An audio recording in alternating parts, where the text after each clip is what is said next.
Untuk sampai ke akhirat itu minimal ada 4 tangga yang dilewati. Yang pertama ada yang disebut sakaratil maut.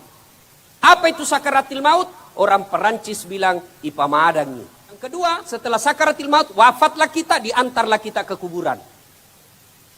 Ya, kullu nafsin sa'ikatil maut. Semua yang hidup pasti akan mati. Karena kematian adalah sesuatu yang pasti. Tidak usah banyak ceramahku kita ingat malam ini. Cukup sebelum kita tidur, tanya diri kita masing-masing.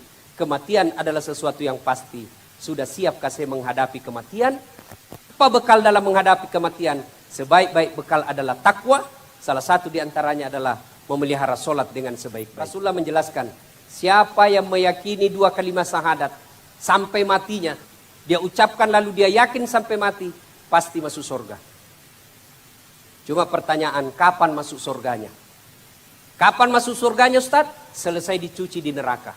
Bagaimana model cucinya? Tergantung dosanya.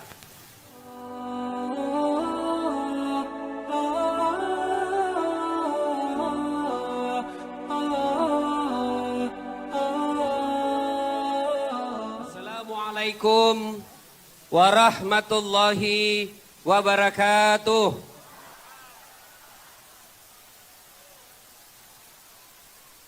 Alhamdulillah. Alhamdulillahi rabbil alamin. Wabihi nasta'inu ala umurid dunya waddin. Ashhadu an la ilaha illallah. Wa ashhadu anna muhammadan abduhu wa rasuluh. Allahumma salli ala sayyidina Muhammad wa ala alihi wa sahbihi ajma'in. Amma ba'd.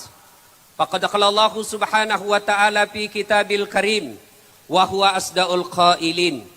A'udzu billahi minash shaitonir rajim. Bismillahirrahmanirrahim.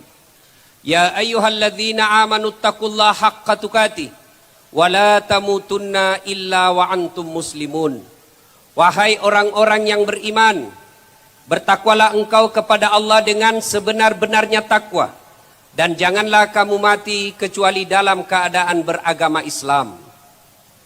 Wa qala idan, bismillahirrahmanirrahim.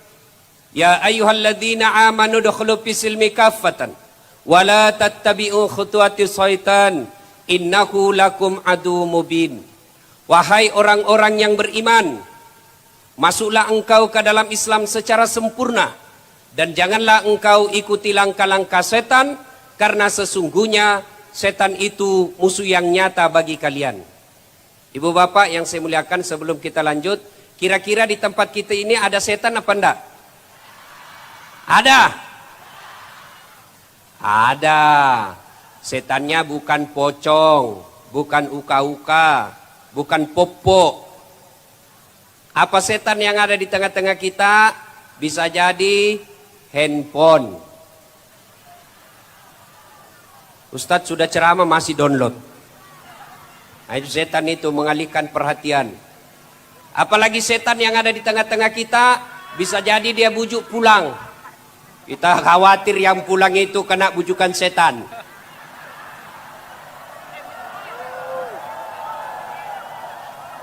Masya Allah, malam ini kita bergembira menyebut kekasih Allah yang Allah sampaikan dalam hadits qudsi. Tidak aku ciptakan dunia dan isinya Muhammad kecuali aku ingin persembahkan kepadamu. Nah itu sudah pulang. Madodot culemu bos. Wa qala idan, bismillahirrahmanirrahim. Oh ternyata pergi kencing. Wa qala idan, bismillahirrahmanirrahim. Innallaha wa malaikatahu yusalluna ala nabi. Ya ayyuhalladzina amanu sallu alaihi wa sallimu taslima. Sesungguhnya Allah dan para malaikatnya bersalawat kepada Rasulullah Muhammad sallallahu alaihi wasallam. Maka wahai orang-orang yang beriman, bersalawatlah kalian kepada Rasulullah dengan sebaik-baik salawat. Sadaqallahul azim. Maha benar Allah dengan segala firman-Nya. Ibu bapak, saudara-saudara sekalian, teristimewa yang kita hormati dan kita muliakan, guru saya, guru kita semua, Tuan Haji Syekh Assegaf, dan Bapak Bupati Kabupaten Tanah Bumbu, Wakil Bupati Tanah Bumbu, dan seluruh alim ulama yang insya Allah dimuliakan dan dirahmati oleh Allah Subhanahu wa Ta'ala. Suatu ketika saya pulang ceramah dari Jakarta di TV One. Ketika naik pesawat itu dimatikan handphone. Begitu mendarat di Makassar, masuk SMS berita duka. 3 berita duka bersamaan. Yang pertama, innalillahi wa inna ilaihi raji'un. Siapa yang meninggal? Teman SMP-ku. Dia kerja TV kabel. Rusak TV kabelnya BRI, diundang memperbaiki. Tanpa dia ketahui ada kabel yang jaringannya di atas, salurannya sangat keras. Dia tidak sadar, lewat di bawah kabel itu kena sengatan listrik. Jatuh, hangus, mati. Padahal masih muda. Berita duka yang kedua, guru SMP saya. Malam masih sholat berjamaah Isya di masjid. Subuh juga pergi ke masjid. Selesai sholat subuh, zikir sejenak dalam masjid, meninggal dunia. Yang ketiga, suami dari sepupu 2 kali saya. Pensiun, lalu dia bilang kepada istrinya, "Ma, kita pergi makan soto Banjar. Di Makassar ada soto Banjar terkenal dekat kantor pos. Dan saya setiap makan di sana selalu gratis." Itulah enaknya jadi ustadz. Baru kita turun dari mobil, "Assalamualaikum Ustadz." Dalam hatiku aman dan terkendali. Nah, suaminya lalu berkata, "Ibu lebih dululah berpakaian. Karena biasanya perempuan lama persiapan."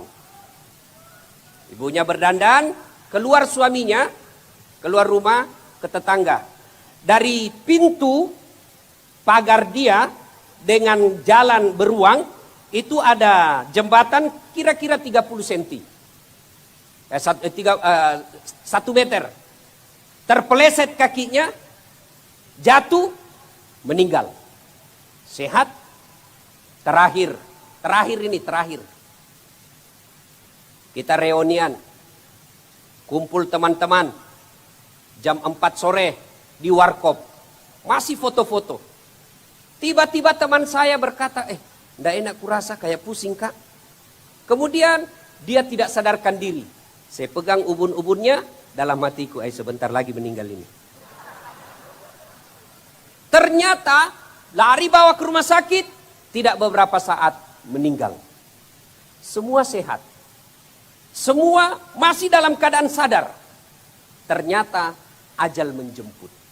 Sengaja saya sampaikan cerita ini untuk apa? Menggugurkan godaan setan yang ada di otak kita yang selalu berpikir mati itu harus tua dulu. Mati itu harus sakit dulu. Biasanya ketika kita cerita kematian, anak muda langsung dia lihat-lihat yang sudah tua. Yang sudah pensiun, yang sudah putih rambutnya. Apa maksudmu bos? Barangkali dia bilang yang tua dulu. Tidak, yang tua mati. Al-mautu babun. Mati adalah pintu yang setiap kita pasti melewatinya. Kaya, mati. Miskin, mati. Pejabat, mati. Rakyat biasa, miskin, kaya, artis, tentara. Mana polisi tadi? Polisi, habaib, ustadz, di belakang sedikit. Mati juga tapi di belakang. Kalau ustadz duluan siapa yang taksiyah? Bapak saudara-saudara sekalian. Suatu ketika Sulaiman alaihi salam lagi ceramah. Kira-kira seperti sekarang. Tiba-tiba datang tamu tadi undang dan berkatalah tamu tadi, "Assalamualaikum ya Rasulullah." "Waalaikumsalam." "Mari masuk." Masuklah tamu tadi. Duduk. Nabi lanjutkan ceritanya. Belum selesai Nabi cerita, tiba-tiba tamu tadi minta izin. "Ya Rasulullah, karena ada pekerjaan saya penting, tidak bisa dimajukan, tidak bisa diundur, saya minta izin pamit dulu." Nabi Sulaiman katakan, "Silahkan, pergilah tamu tadi." Sepeninggal tamu tadi, Nabi bertanya kepada seluruh hadirin. Saudara-saudara sekalian, ada yang tahu siapa itu tadi tamu? Tidak ya Rasul, Anda yang lebih tahu. Nabi Sulaiman lalu berkata, itulah tadi yang memisahkan harta kalian di dunia ini. Itulah tadi yang memisahkan dengan segala orang yang engkau cintai di dunia ini. Itulah tadi malaikat pencabut nyawa. Yang setiap kali datang, pasti ada yang ingin dipanggil. Dan dia tidak kembali sebelum diambil yang diinginkan. Selesai berkata begitu, tiba-tiba dari belakang ada anak muda diangkat tangannya. Ya Rasulullah, itu malaikat pencabut nyawa. Iya. Tidak kembali sebelum diambil yang diinginkan. Iya. Langsung dia bilang, ini anak muda, mati nih saya. Kenapa?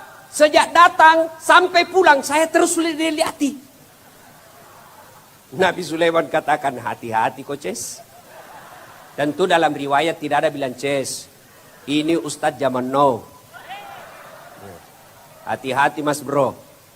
Barangkali kau yang diinginkan. Dia bilang, ya Rasulullah jangan main-main deh. Kalau begitu bawa saya jauh sampai dia tidak dapat tadi itu. Nabi Sulaiman mukjizatnya salah satu diantaranya pandai memerintah angin. Lalu Nabi Sulaiman berkata, angin tolong kau terbangkan anak muda ini. Bawa kemana saja dia mau pergi. Siap. Turun angin. Naiklah anak muda ini. Terbangkan. Kiri, kanan, lurus, kiri. Dia bilang, sudah jauh saya ini. Dia lihat ke belakang, sudah jauh. Dia dapat saja tadi ini. Orang ajar bikin takut-takut. Dan sudah bilang ini anak muda, angin, turunkan saya. Pas turun, baru satu langkah diinjakkan kakinya di tanah, ketemu itu tadi tamu. Dia bilang, dari mana kok? Onna Paulo, tajak kokwe. Dari tadi saya tunggu kau di sini. Makanya saya cepat tinggalkan majelis itu. Karena di sini takdirmu harus saya cabut nyawamu. Dia hindari kematian. Justru dia datangi. Kisah ini membenarkan firman Allah. Kullu nafsin sa'ikatil maut. Tungke maki nyawai pasti mati. Semua yang hidup pasti akan mati. Nah biasa kalau kita cerita kematian. Ada anak muda yang tanya saya. Ustadz, kalau orang sudah meninggal itu apa otomatis sampai akhirat? Apa sudah sampai surga atau neraka? Tidak. Rasulullah, kekasih kita, junjungan para nabi. Sampai sekarang pun belum masuk surga. Orang yang telah meninggal dunia, sekarang belum sampai di akhirat. Nah, untuk sampai di akhirat itu, ada pintu-pintu yang kita lalui. Ada tangga-tangga yang harus kita lewati. Apa tangga dan pintu yang dilalui untuk sampai ke akhirat? Mari kita simak satu demi satu.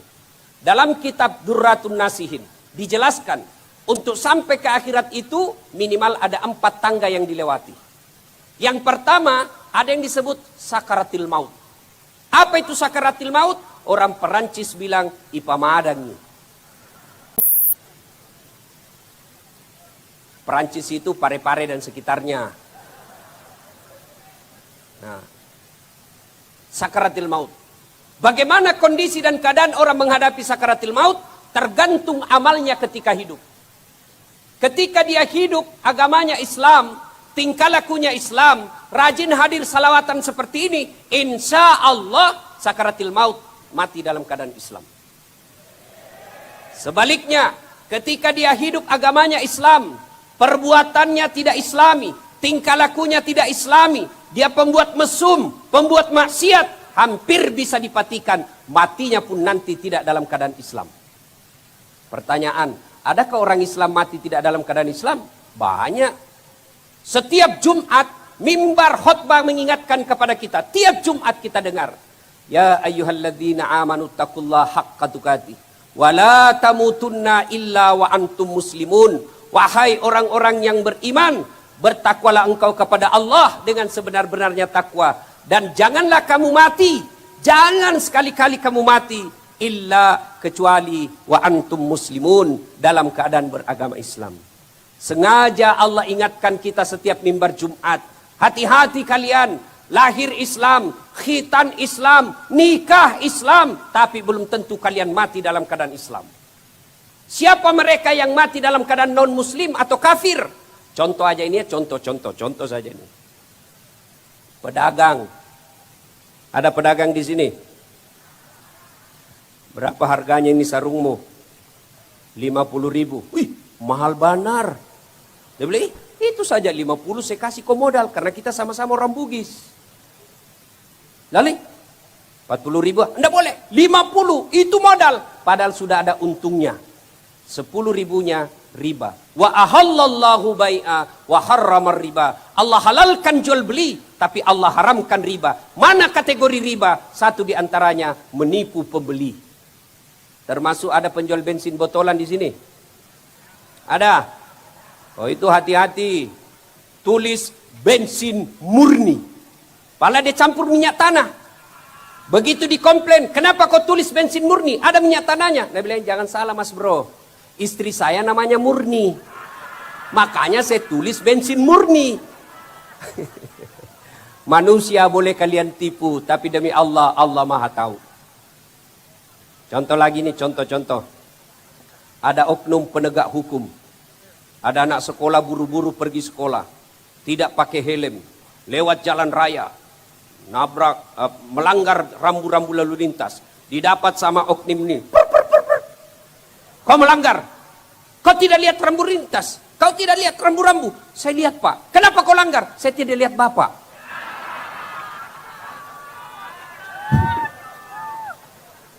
Kamu melanggar. Tilang. Aduh pak, motornya temanku ini pak. Nah, kalau begitu selesaikan di tempat. Pak, cuma 30.000 uangku, kasihan. Ini juga mama saya yang kasih untuk ongkos. Sudahlah, coba lihat dompetmu. Oh betul 30.000. Ya sudah, ambil 10.000, mari 20. Makan coto. Ini oknum. Makan coto di pinggir jalan. Makan coto 248. 2 mangkok coto 48 ketupat. Kenapa? Ketupatnya gratis. Makan sempoyongan keluar terlalu kenyang, sambar motor, sak, mati. Matilah kalian dalam keadaan kafir. Kenapa? Ada barang haram dalam perutnya. Contoh lagi nih, contoh lagi. Contoh aja ini, contoh. Anak gaul yang banyak tato di badannya. Plebe cap kupu-kupu. Lalu, ayo saweran, 5.000 pertama.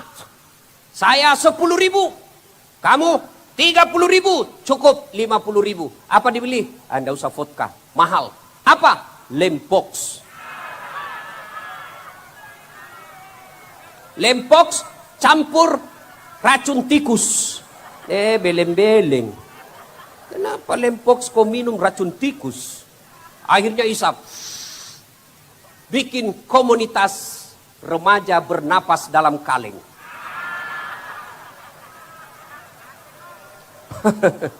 Mabuk setengah. Ya mabuk setengah lah dia ini. Dia ambil motornya. Bayangkan kalau orang mabuk setengah naik motor. Dia listrik dikira aspal. Pak, mati. Mati kafir kau bos. Innamal khamru rijsun min amalis syaitan fajtalibuhu la'allakum tuflihun. Sesungguhnya khamar dan jenisnya. Vodka, whisky, Jennifer, Donald, topi miring. Hafal? Saya baca.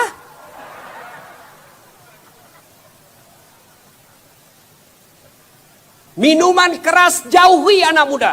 Silakan jadi anak gaul, anak band-band, anak futsal, anak gondrong-gondrong, anak motor-motor, anak gunung-gunung. Silakan, tapi jangan dekati minuman keras. Satu-satunya minuman keras yang halal es batu. Es batu gesok mi, tanpa sirup, undang gak juga. Ini anak muda sekarang nanti dibilang gaul kalau pintar teler. Cemen lu men, kampungan, baru 1 botol sudah teler. Tuh teman kita jago sampai masuk di got. Dulu waktu saya sekolah dan kuliah, kalau dibilang teman saya, ayo, Dasat, sini. Saya bilang, enggak bos. Saya jauh-jauh tinggalkan kampung, tidak mau jadi pemabuk. Dia bilang, kampungan loh. Saya bilang, biar mi, daripada kau ndak ada kampungmu.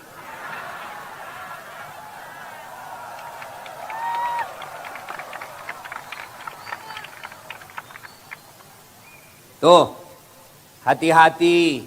Jangan sampai kita mati dalam keadaan kafir. Ada ini kisah nyata Pak, saya alami.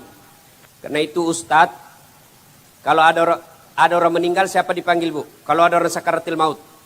Siapa? Ustadz. Makanya jangan pandang enteng itu Ustadz.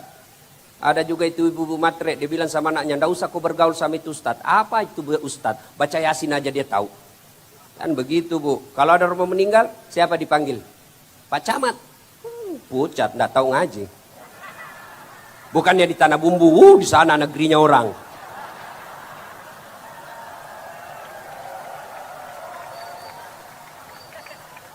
Ini kisah nyata saya pernah alami.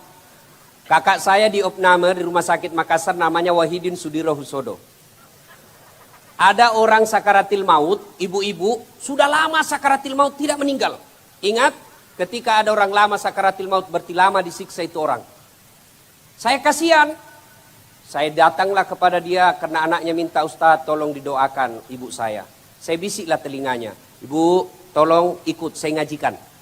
Bismillahirrahmanirrahim. Yasin. Baru saya bilang Yasin, dia bangun, dia ambil botol aqua, dia lempar saya. Hei, pergi kau di sini, jangan kau mengaji, panas telingaku. Kenapa ada orang barusan saya ngajikan ini panas telinganya? Saya ulang lagi. Bismillahirrahmanirrahim. Dia lempar lagi saya, basah bajuku. Saya baru sadar, oh ini peringatan dari Allah. Saya keluar, saya tanya anaknya, Bu, pintar mengaji itu ibunya. Itu dia kasihan Ustadz. Ibu saya, mama ajiku tidak tahu ngaji. Haji tidak tahu ngaji. Haji kajili-jili. Banyak itu haji begini. Andai saya menteri agama, syarat menunaikan haji harus lancar ngaji. Pasti turun pendaftar.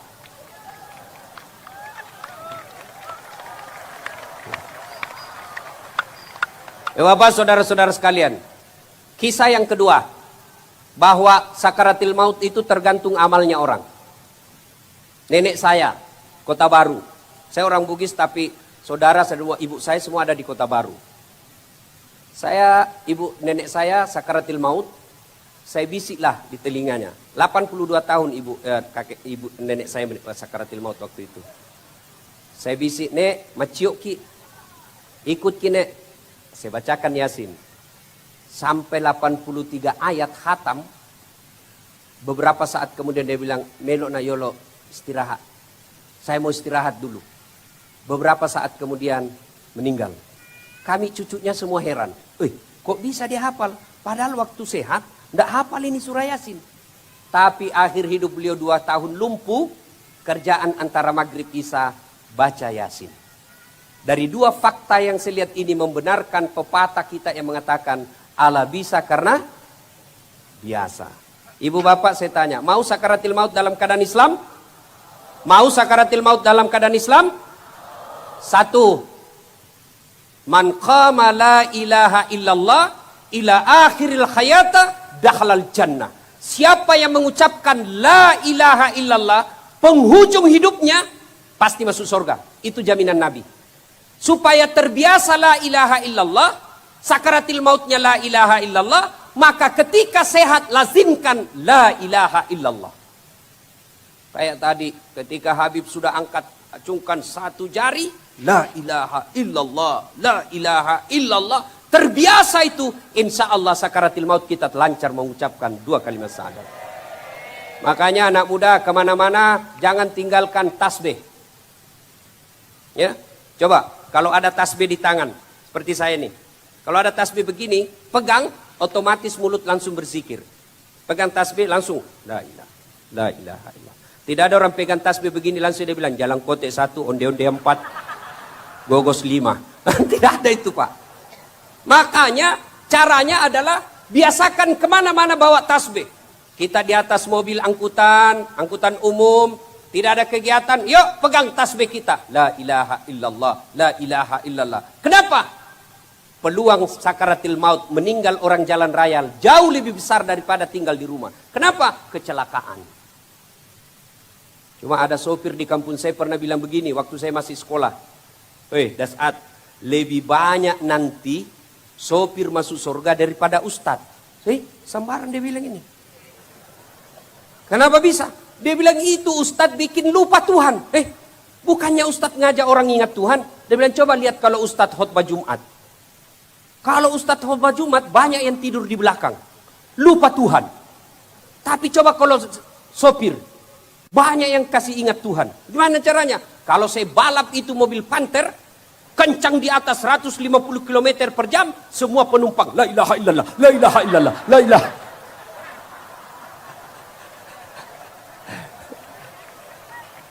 Ibu-ibu, biasakan la ilaha illallah. Sambil ngiris-ngirisikan, la ilaha illallah, la ilaha illallah. Ya, jemur pakaian, la ilaha illallah. Insyaallah Allah bisa karena biasa. Yang kedua, setelah memperbanyak kalimat tahlil ini, yang kedua lazimkan selalu berdoa. Majelis taklim biasanya hafal ini doa. Itu ada buku yang dibagikan tadi oleh keluarga almarhum, buku tahlil. Coba buka halaman belakang, itu ada doa selamat. Di dalam doa selamat itu ada yang berkaitan dengan ajal kita. Taubatan qablal maut, wa rahmatan indal maut, wa maghfiratan ba'dal maut. Allahumma hawwin alaina fi sakaratil maut. Ucapkanlah itu. Terutama yang kita sudah pensiun. Usia-usia 60 tahun, 70 tahun. Itulah doa yang paling bagus kita ucapkan. Ya Allah, berikan saya kesempatan bertobat sebelum mati. Rahmati ketika dicabut nyawaku, dan ampunilah saya setelah mati. Hafal ini, Bu? Hafal? Hafal? Bapak-bapak hafal? Nah, kalau sudah 70 tahun doa ini yang dilazimkan. Jangan sudah 70 tahun masih ya Allah bukakan pintu jodohku.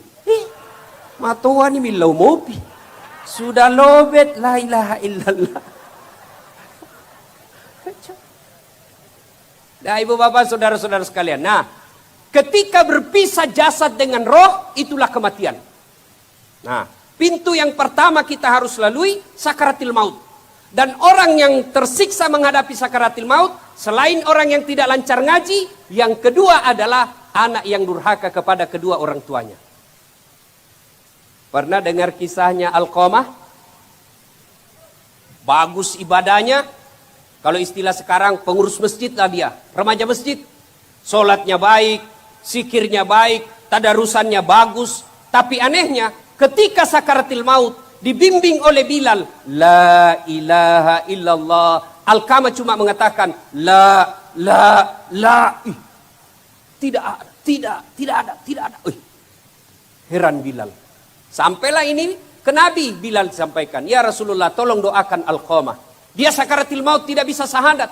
Nabi berkata, loh kok bisa? Itu anak kau bagus sekali agamanya. Itulah saya heran. Nabi doakan. Setelah didoakan, tetap tidak bisa. Cuma katakan, la. Kaku dia punya bibir. Nabi berkata, oh ini pasti besar dosanya ini. Cari bapaknya, sudah meninggal. Cari ibunya, ketemu. Bilal lalu berkata, bunda, anak ibu si Alqamah sakaratil maut, tidak bisa syahadat. Mungkin ada dosanya sama bunda. Apa kata bundanya? Oh, dia dapat sudah itu. Kenapa? Kurang ajar memang itu anak. Setelah ada istrinya, lebih disayang istrinya dari saya. Pernah suatu ketika, saya ke rumahnya karena lama dia tidak datang. Akhirnya aku yang ingin ke rumahnya melepas rindu sebagai ibu. Saya datang ke rumahnya. Baru saya mau buka pintu, ketuk-ketuk. Dia bilang sama istrinya, sembunyi cepat itu kacang. Datang mama. Kacang disembunyi. Ibunya dengar, tidak jadi masuk. Nangis ibunya pulang. Sejak itu tidak pernah lagi didatanginya. Lah kejadian ini kemudian dilapor sama Nabi. Nabi lalu bersabda, wah, malopo dosanya itu anak. Besar dosanya ini anak. Tidak diampuni kalau ibunya tidak memaafkan dia. Panggil ibunya. Datang ibunya. Kata Nabi, ya bunda maafkan Alqamah. Saya tidak mau ya Rasul. Wah besar dosanya itu ya Rasul. Kurang ajar. Nabi berkata kalau begitu jalan satu-satunya supaya dia tidak dibakar api neraka. Lebih baik saya bakar api dunia daripada api neraka. Karena ketahuilah api dunia 69 kali panasnya api di dunia baru sama panasnya api neraka. Api itu ada 4 tingkatan. Pertama api yang merah, warna merah. Ini apinya para perokok. Ada merah ujungnya itu api yang paling ringan. Dipanasi 1000 tahun, berubah ganti warna menjadi warna biru. Ini apinya ibu rumah tangga di kompor gas. Panasi lagi 1000 tahun, meningkat lagi tingkat kepanasannya, menjadi warnanya putih. Ini yang banyak di perusahaan-perusahaan tambang. Misalnya baja yang ingin dipisah, itu apinya seolah-olah tidak ada kelihatan api, padahal ada karena ada warnanya sudah jadi putih. Panasi lagi 1000 tahun, akhirnya menjadi hitam. Inilah api neraka. Nabi bersabda, lebih baik api dunia yang siksa dia daripada api neraka. Saudara-saudara, kumpulkan kayu. Kumpullah kayu. Nyalakan, nyala besar. Nabi tanya lagi, Bu, betul bunda tidak memaafkan? Betul ya Rasul, saya tidak memaafkan dia. Baik, kata Nabi, angkat. Angkat si Alqamah, lempar. Begitu mau dilempar masuk ke api, ibunya berteriak, ya Rasulullah, tahan, jangan bakar anakku. Memang dia kurang ngajar, memang dia pernah menyakiti saya, pernah melukai perasaanku, tapi demi Allah, rasa sakit hatiku itu tidak ada bandingnya, tidak bisa dibandingkan dengan susahnya saya hamil dan melahirkan dia. Saksikan ya Muhammad, saya ampuni dosa-dosanya anakku, jangan kau bakar dia. Inilah ibu. Lalu Nabi bersabda, betul ibu maafkan? Iya ya Rasul. Kalau begitu, turunkan. Setelah diturunkan, dituntun, barulah dia sempat mengucapkan, La ilaha illallah Muhammad Rasulullah. Alqamah, sahabat Nabi, agamanya baik, tidak bisa mengucapkan 2 kalimat syahadat ketika sakaratil maut. Kenapa? Karena durhaka kepada kedua orang tuanya. Nah, sekarang kita lihat anak-anak kita sekarang. Anak-anak sekarang, Pak, tambah tinggi sekolahnya, tambah kurang ajar. Sopan betul sama pacarnya. Iya Kak, terserah Kakanda. Kalau itu yang baik, ya ulun ikut aja, Jar. Kalau mau tidur, apa kabar Kak? Jangan lupa makan obatnya ya. Salam sayang selalu. Dongo. Kalau pacarnya sopan betul, sekali bapaknya kurang ajar. Coba, ayo ibu-ibu. Mau tahu anak kita lebih sopan dan menghargai pacarnya daripada orang tuanya? Mau? Mau tahu? Nanti pulang ke rumah, tolong periksa HP-nya anak kita. Siapa foto wallpapernya di situ? Foto di luar HP-nya itu siapa? Bapaknya. Saya pernah ini periksa ujian anak mahasiswa saya di UNAS. Adik-adik tidak boleh pegang HP. Kau nanti kerjasama melalui WhatsApp. Simpan sudut kanan HP-mu semua. Simpan semua. Saya jalan mengawas. Saya terharu karena ada orang cewek HP-nya cakep betul wallpapernya. Saya bilang, gagahnya cowokmu dek. Jadi Ustaz tidak gaul. Bukan cowokku itu. Siapa ini? Lee Min Ho. Siapa pula itu Lee Min Ho? Siapa Lee Min Ho? Dia bilang artis Korea. Oh, ini artis. Oh iya. Pernah aku ditelepon? Tidak. Pernah di miss call? Pernah di SMS? Tidak. Untuk apa kau simpan ini? Tidak dikenal kau. Hapus itu. Bodoh ini. Hapus. Pasang fotonya bapakmu. Bapakmu yang sekolahkan kamu. Bapakmu yang antar jemput kamu. Mesti bapakmu dong di sini. Hapus itu, ganti. Tunggu pada Ustaz. Dia carilah fotonya bapaknya. Oh, sudah terhapus Ustaz. Ilaha illallah. Beginilah nasib kita jadi orang tua. Tuh. Coba lihat. Anak-anak kita sekarang dikirim ke Sulawesi, dikirim ke Surabaya, kirim ke Jakarta, sekolah tinggi-tinggi. Dengan harapan apa? Pulang bawa gelar sarjana. Tapi apa yang dibawa anak kita? Bukan gelar sarjana. Apa? Cucu.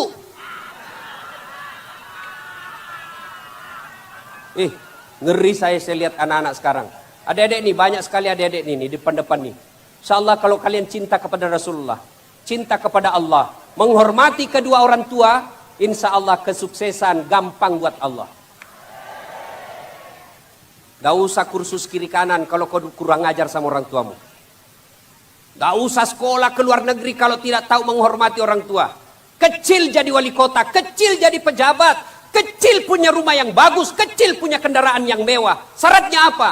Allah ajarkan dalam Islam. Ridallah fi ridal walidain, suktillah fi suktil walidain. Ridanya Allah tergantung ridanya kedua orang tua. Murkanya Allah tergantung murkanya orang tua. Artinya apa? Jika orang tua kita sudah bilang, nak saya senang menjadi orang tuamu, hidupmu insya Allah berkah, kita akan ketemu Rasulullah di sorga.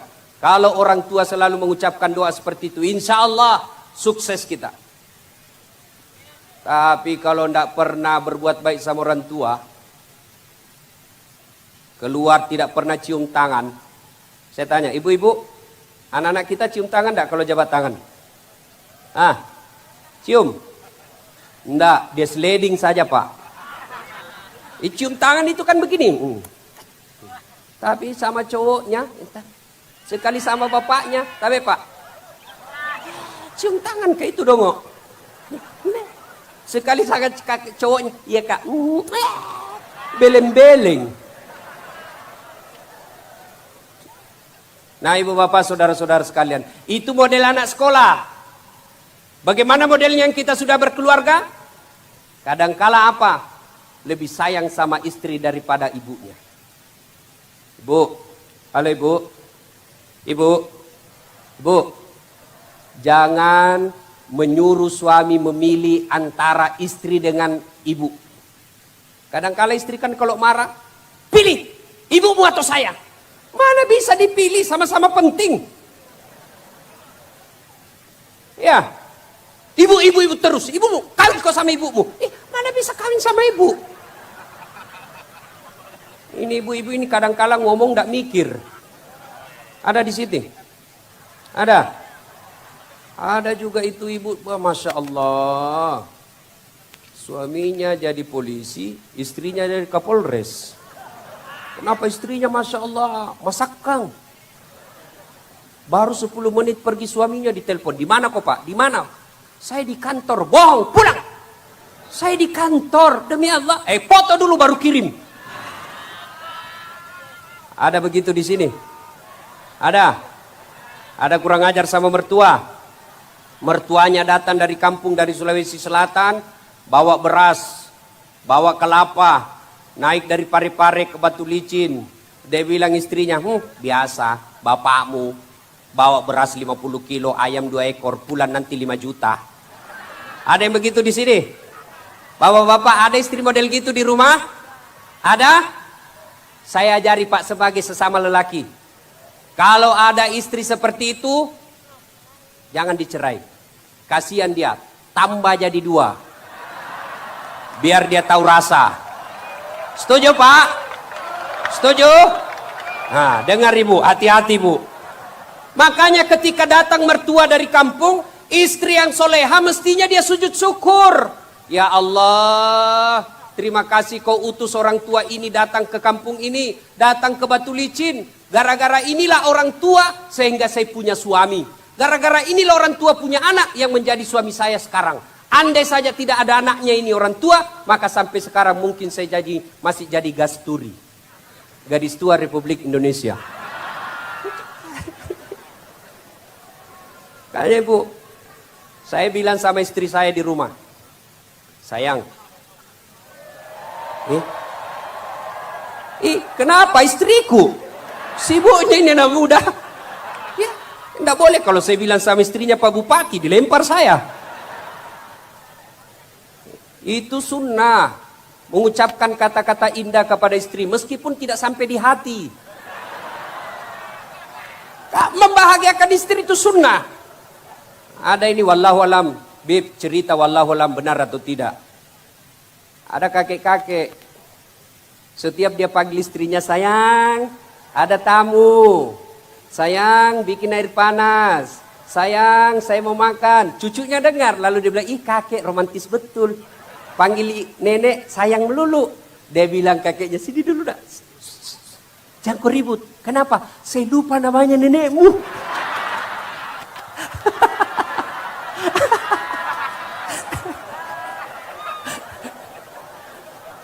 Jadi ibu-ibu, kalau dipanggil sayang, sudah 50 tahun suami istri tidak ada pernah dipanggil sayang. Tiba-tiba dipanggil sayang, waspadalah.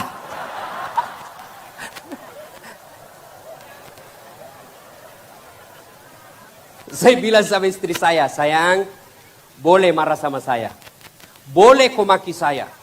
Boleh kau ucapkan apa saja sama saya. Boleh kau lempar kepalaku, yang penting jangan kena. Silakan, saya terima dengan ikhlas. Itulah cobaanku sebagai suami. Tapi tolong jangan pernah menyakiti perasaan ibu saya. Ketika ibu saya kau sakiti perasaannya, tidak ada kompromi.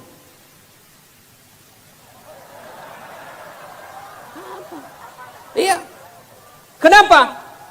Istri belum tentu kita jodoh sampai ajal. Ada namanya bekas istri. Tapi ibu tidak ada nama bekas. Bujur kalau? Bujur banar Ustaz.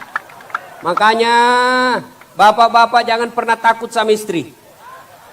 Ada di sini takut sama istrinya? Ada? Berhenti jadi laki-laki Pak. Masa takut sama istri? Istri itu bukan ditakuti tapi disayangi. Masya Allah. Dan salah satu pribadi Rasulullah yang kita agung-agungkan tadi hampir 2 jam. Tahu Pak, pribadi Rasulullah setiap mau keluar rumah beliau bersedekah kepada istrinya. Apa sedekahnya? Ringgit? Bukan. Rupiah? Bukan. Dolar? Bukan. Apa? Sun, cium jidat istri. Nah, coba Bapak mulai amalkan besok. Setiap mau keluar rumah, Ibu, itu dong. Jadi kalau suami lupa, ingatkan Ibu, ingatkan Pak, sedekah dong.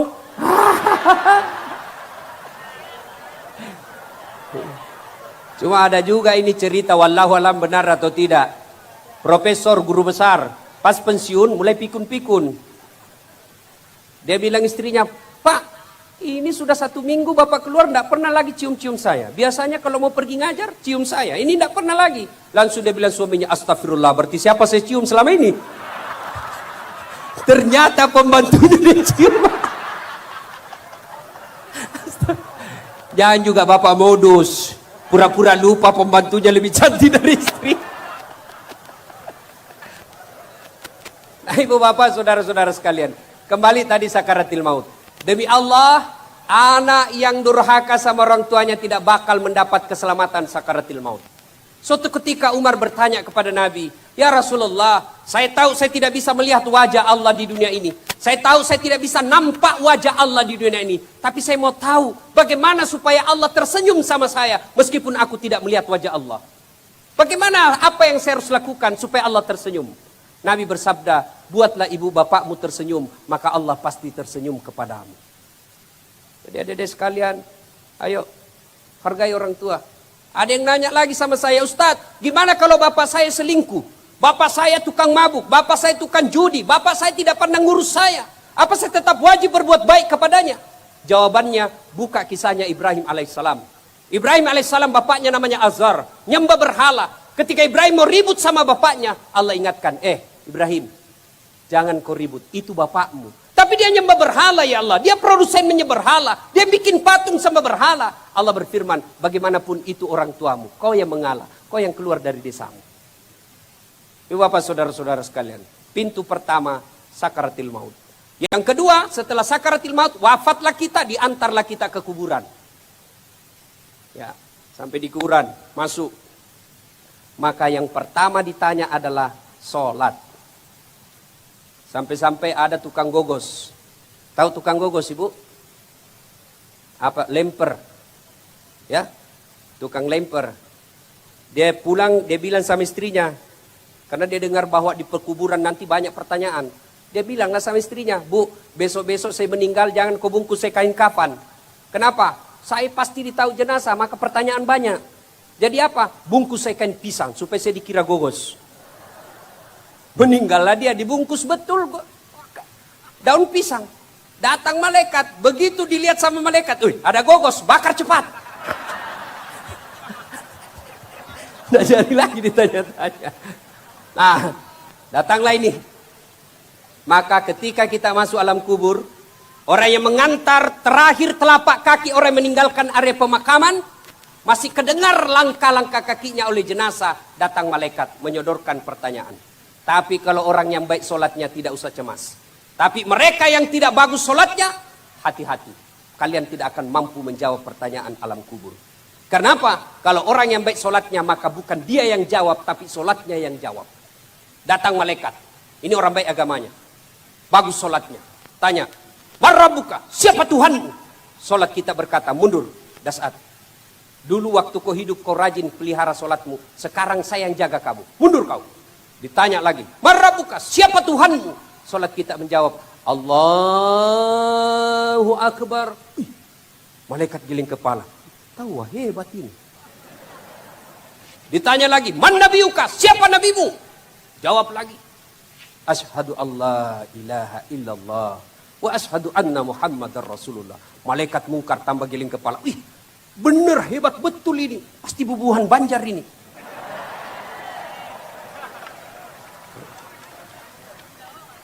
Akhirnya malaikat mungkar, dia bilang sama Nakir, kir.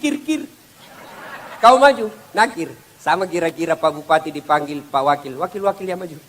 Dia bilang, Pak Wakil, saya kan cuma wakil, antum yang ganda. Akhirnya apa? Pertanyaan 3, 4, 5 tidak dilanjutkan. Malaikat naik melapor kepada Allah. Ya Allah, ada hambamu mati, saya tanya, man rabbuka? Dia jawab, Allahu Akbar. Allah berfirman, ketahuilah malaikat, bukan dia yang jawab, tapi solatnya yang jawab. Karena dia baik solatnya, tidurkan dia untuk menunggu hari kiamat seperti nikmatnya tidur pengantin baru. Tadi ada nikah massal 400 pasang. Pengantin baru. Enak betul itu pengantin baru.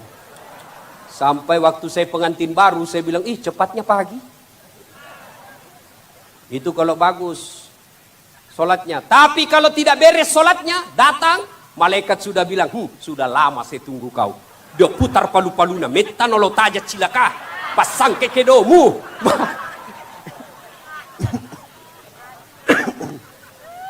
Biasanya kalau saya ceramah ada air di sampingku. Dia bilang, ini malaikat, sudah lama saya tunggu kau. Kaulah yang paling banyak ceritamu di kafe. Begitu ditanya, marah buka, siapa Tuhanmu? Kaget langsung dia bilang, orang baru datang, tunggu dulu. Biar malaikat dia mau ajak juga berdebat. Ditanya lagi, marah buka, siapa Tuhanmu? Kaget langsung dia jawab, ketuhanan yang Maha Esa. Langsung di blender. Ya Allah, ada hambamu mati. Saya tanya, marah buka, dia jawab, Allah. Dia jawab, ketuhanan yang Maha Esa. Allah berfirman, itu bangsa Indonesia. Yang bagus solatnya tapi tidak, yang bagus Pancasilanya tapi tidak beres solatnya. Karena dia tidak beres solatnya, tidurkan dia seperti tersiksanya orang tidur sakit gigi. Coba lihat orang sakit gigi, tidak ada enaknya, kada enak. Bujur, lawas banar paginya. Coba. Itu kalau orang sakit gigi. Makanya terserah Bapak Ibu sekalian, mau tidur pengantin baru, tunaikan solat dengan sebaik-baiknya. Mau tidur sakit gigi, ya sudah, nggak ada solat. Saya lihat di sini, alhamdulillah rajin solat. Alhamdulillah. Tapi kapan orang Islam banyak tidak solat? Satu, ibu-ibu kalau ada pengantin. Kenapa bisa Ustaz? Jilbabnya. Saya ini sudah keliling-keliling ceramah. Alhamdulillah baru-baru diundang ke Milan. Tahu Milan? Tahu Milan? Kota baru belok kiri sedikit. Wah, saya diundang kemana-mana. Perempuan-perempuan sana jilbabnya sederhana. Ambil kain segitiga, kasih peniti satu, selesai.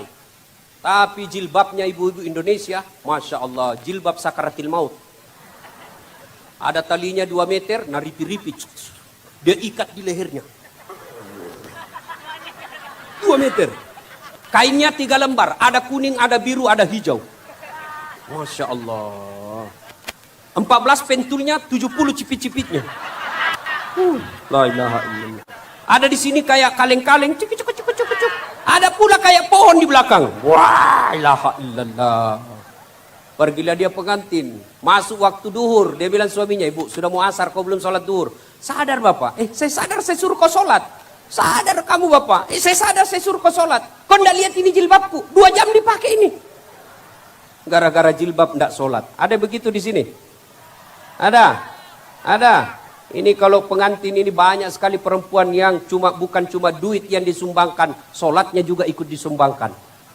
Mukanya dia kira tembok, coklat, biru, abu-abu. Matanya, sekarang kalau ada pengantin itu banyak perempuan palsu. Bulu matanya panjang, palsu. Alisnya tebal, palsu. Bibirnya merah, palsu. Pipinya biru-biru, palsu. Pantatnya gabus. Banyak betul sih perempuan palsu. Tiba waktu sholat, tidak sholat. Demi Allah, Bu, Allah tidak melarang ibu dandan untuk menyenangkan hati suami.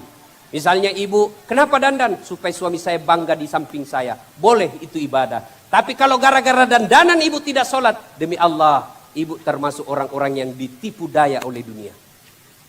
Apa susahnya sholat? Coba sebut. Ketika kita tidak sholat, sia-sia haji.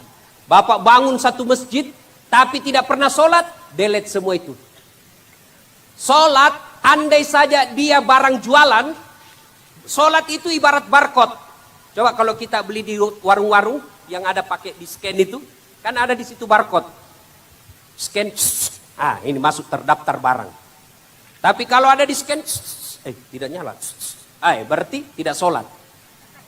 Scan, muncul, redup, hilang lagi, muncul lagi, ada lagi. Itu yang hari Jumat saja sholatnya. Paling terlambat datang, paling cepat pulang. Pas khotbah tidur. Begitu qamat langsung bangun, dia bilang, masjid aliran apa ini? Tidak ada khotbahnya. Bukan tidak ada khotbahnya, kau yang tidur. Bapak, saudara-saudara sekalian, adik-adik, ibu-ibu, bapak-bapak yang saya muliakan. Kita merantau dari Jawa, merantau dari Sumatera, merantau dari Sulawesi, datang cari nafkah di tanah bumbu ini. Apa tujuan kita? Apa tujuannya? Supaya dunia bagus, Ustaz. Lalu siapa yang punya dunia? Allah Subhanahu wa ta'ala. Artinya apa? Ketika yang punya dunia kita jauhi, Allah yang punya dunia ini kita jauhi, maka dunia akan sengsara kita. Saya kasih contoh. Nih Pak Bupati. Pak Bupati ada ajudannya kan? Coba kalau Pak Bupati panggil ajudan. Ajudan! Langsung lari itu ajudan. Biar dia pegang rokoknya jalan kote. Siap perintah Pak! Langsung dia buat kuenya. Siap Pak, perintah! Kira-kira ada ndak ajudan dipanggil? Ajudan, tunggu dulu Pak, orang sibuk. Bilang mau kok dikasih pindah kok. Padahal bupati ada masa habis jabatannya, tapi begitu takutnya manusia kepada manusia. Allah yang punya segala-galanya. Allah manggil kita, selalu kita berdoa tiap hari. Ya Allah perbaiki keluargaku. Ya Allah tambahkan rezekiku. Ya Allah sembuhkan penyakitku. Lalu Allah panggil, hayya 'alas shalah, sini kamu sholat. Hayya 'alal falah, sini saya kasih kau kemenangan. Apa jawaban kita? Tunggu. Dari subuh dia suruh menunggu Allah sampai Isya tidak datang. Apa tidak kurang ajar namanya ini? Masya Allah.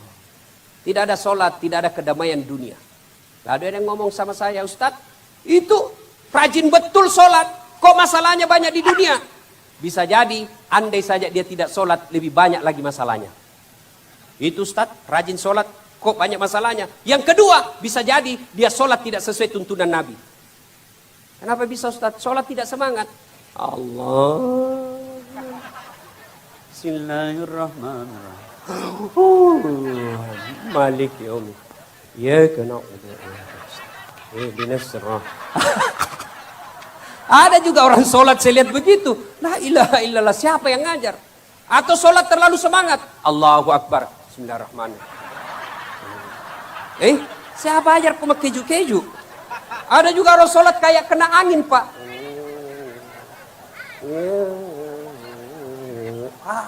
Mana ada riwayat mengatakan Nabi sholat seperti itu? Atau sholat tubuhnya sujud syukur tapi ingatannya bukan Allah. Allahu Akbar. Tadi duit 100.000. Beli pulsa 50.000. Bensin 30.000. Mana yang 20.000? Allahu Akbar. Masih dicari. Di mana saya simpan? Sami Allahu liman hamidah. Di mana saya simpannya? Allah. Begitu Assalamualaikum warahmatullahi. Oh, di bawah sadel. Ini sepanjang sholat cari duit. Di mana hidup kita mau bagus? Tidak pernah sholat diajarkan Allah dan Rasulnya. Iya.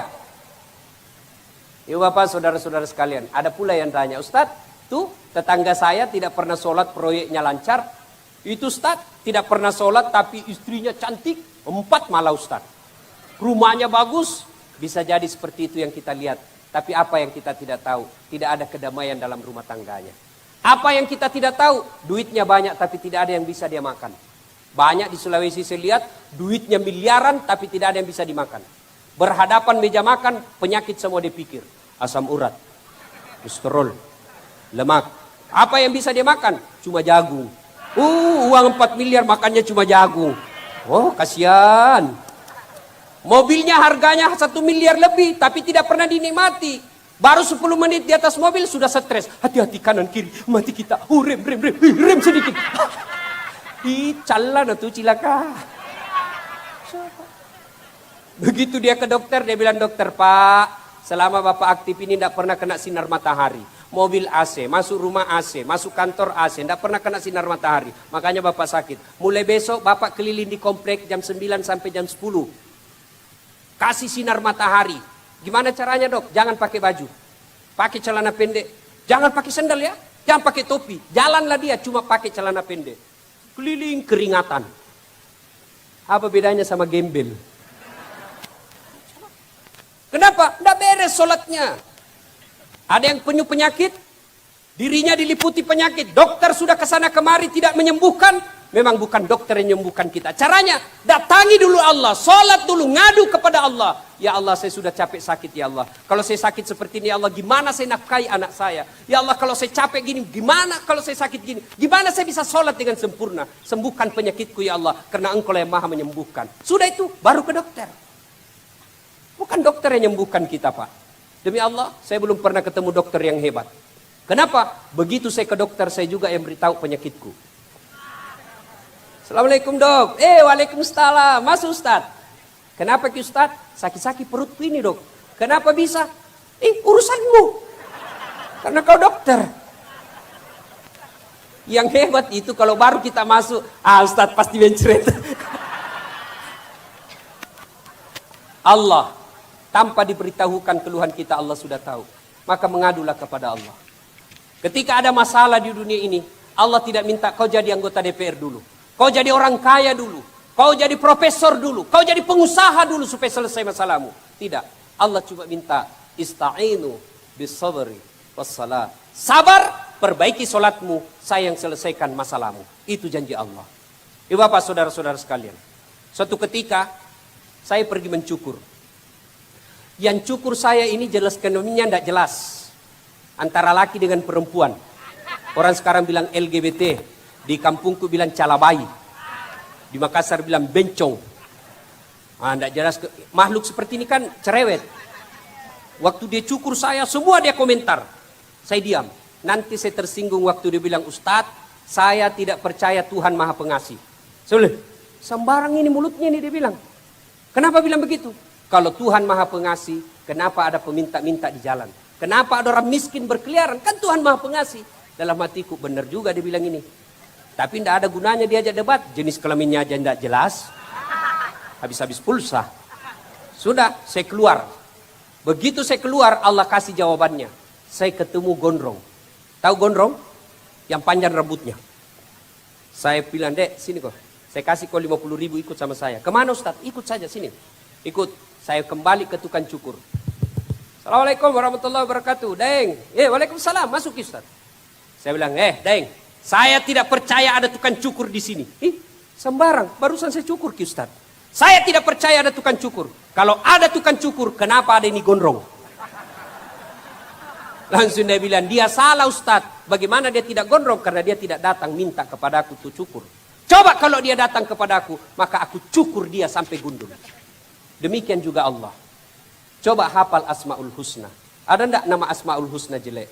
Semua bagus. Maha pengasih, maha penyayang, maha pemberi, maha pemaaf, maha menyehatkan, maha menyembuhkan, maha kaya. Semua bagus. Lalu kita tidak datang untuk meminta kepada yang maha bagus itu.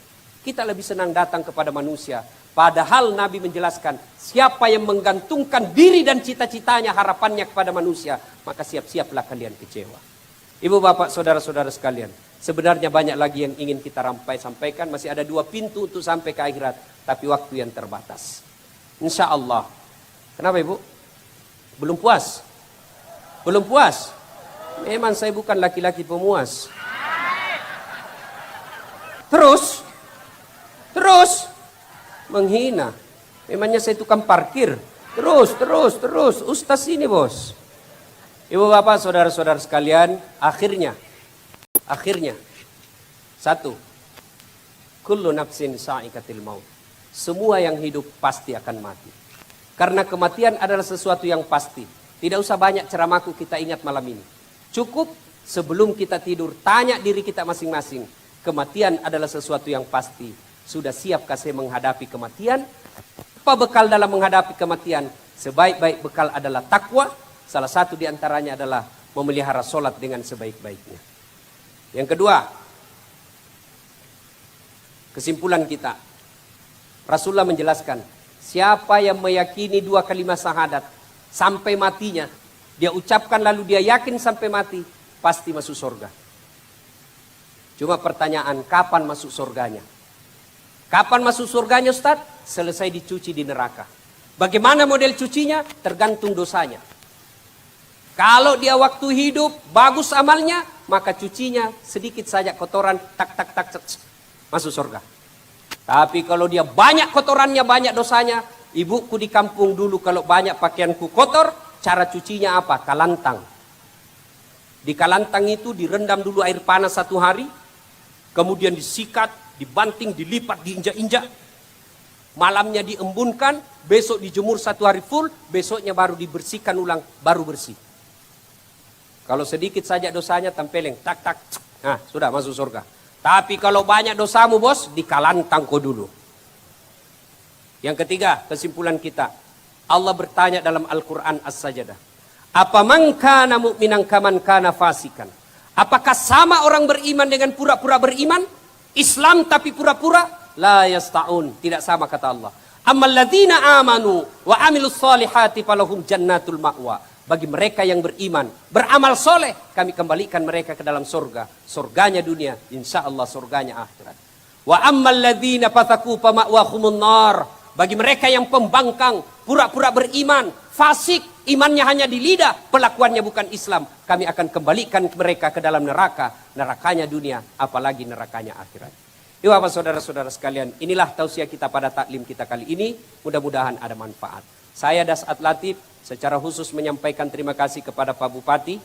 Saya senang sekali bisa hadir di tempat ini bersama Habib Syekh. Hampir 1 tahun saya berpesan kepada Pak Bupati tolong kasihan. Kalau ada Habib Syekh, saya ikut juga di situ. Kalau tidak ceramah duduk saja. Alhamdulillah Pak Bupati sangat mengerti aspirasi ulama. Alhamdulillah. Mudah-mudahan karena sifat mengerti aspirasi inilah sehingga bisa memimpin Tanah Bumbu 2 periode. InsyaAllah saya yakin almarhum adalah orang tua yang baik sehingga anak-anak beliau bisa menjadi orang yang paling banyak manfaatnya. Bayangkan ibu bapak, berapa banyak pengeluaran di tempat ini. Itu bagian dari amal jariah buat almarhum. Karena amal jariah satu diantaranya adalah meninggalkan anak yang soleh dan solehah.